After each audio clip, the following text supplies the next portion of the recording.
Hi, this is a quick video showing you the basic functions of the Lullaby Bay baby monitor, the multi-camera model with pan, tilt and zoom. So this is your parent unit and it's got a charging port here and a little stand at the back. Everything else is on the front. This is your on-off button, so you hold that in and there's a silent startup. Now it should come ready paired, which means as long as your camera is plugged in, this is your camera plugged in at the back. As long as your camera is plugged in, then you should see the image straight away. If it isn't, then you'll have to pair your camera, and that's done fairly simply. I'll just show you that now. You enter the menu using this button here. And using these, you scroll along to the fourth column. And you choose whichever slot you want to put your camera. So this is camera 1, so press OK. It'll start to flash to show it wants to pair, and then on the back of the camera you press this button until you get a little tick next to the camera and then the asterisk there to show that you're connected. Then you can use pan and tilt to get the image that you want. So this is the pan tilt button.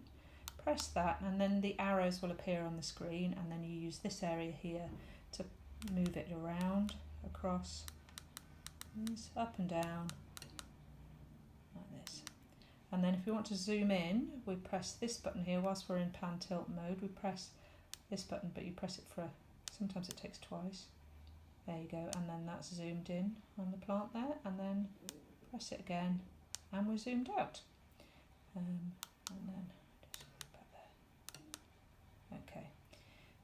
so more of the menu settings. We've got, this is the eco mode or vox mode. At the moment it's off, and what that does is if there's no sound detected, it switches the screen off to save battery, and then it comes back on as soon as it hears a sound. And there's low, medium and high sensitivity. So high sensitivity picks up pretty much every sound, and the screen will come back on even with the slightest sound. And low sensitivity, really, the baby will have to make quite a noise for it to come back on. I'll just give a quick demo of that. I'll probably cut out some of the waiting. So select low and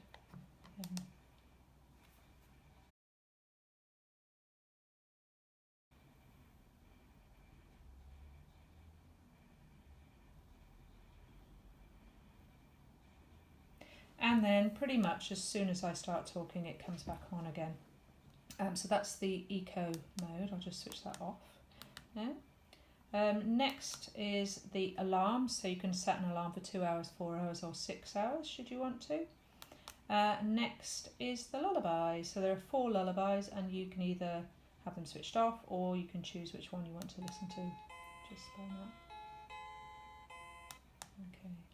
Cameras we've seen, and then this is the temperature gauge, so you can choose Celsius or Fahrenheit, and you'll see there the temperatures up here. This is the battery, I need to plug it in. This is the volume level. I've got it on mute at the moment, but as you can see the lights light up as I speak. To show that there's a sound, and the louder I speak the brighter the lights go, and you can adjust the volume here and the brightness here. Talking of the temperature gauge, when the camera arrives, it'll arrive with the antenna here and the temperature sensor close together, and if you leave it like that, it might cause interference with the signal, or it might cause the temperature to read incorrectly. So you just make sure that they're separated and that the temperature sensor is a little bit further away from the camera so that it's not picking up any heat from the camera or anything like that. I think that is most of the settings. If you have any questions or comments, please leave them down below or email us on help@edithandgeorge.co.uk, or message us on Facebook, facebook.com/Edith and George. Thanks very much. Bye. Hi, I just realised I forgot to mention what this button does here. This is the two-way talk button, so you can either talk to your baby from the parent unit or to your partner at the other end to tell them where things are. I use it to ask somebody to bring me a cup of coffee, which always goes down well, as you can imagine. So what you do is you press this in until the icon appears on the screen. Don't talk until the icon has appeared, otherwise it'll cut off part of what you're saying, and then always remember to release it to listen again. So there you go. So that's the two-way talk button. Sorry about that. Thanks very much. Bye.